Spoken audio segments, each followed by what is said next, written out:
Naranasan mo na ba na you finally get something you wanted pero after a while you will feel like you're chasing more na naman?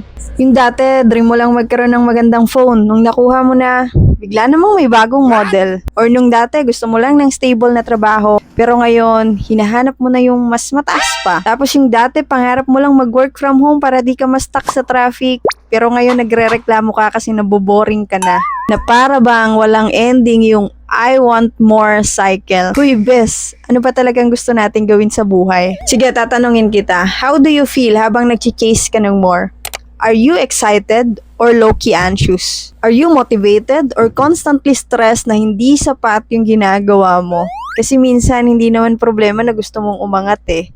Minsan ang problema, hindi mo na maramdaman yung peace habang umaangat ka. Para bang you're always almost there pero never fully there. Alam mo yun? Always planning the next step pero hindi mo na napapansin yung step na tinatapakan mo ngayon. And that's actually where contentment comes in eh.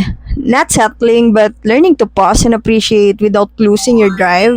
And I tell you, that is possible.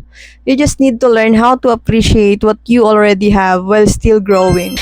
Kasi kung lagi kang nakafocus sa what's next, baka ma-miss mo yung what's enough.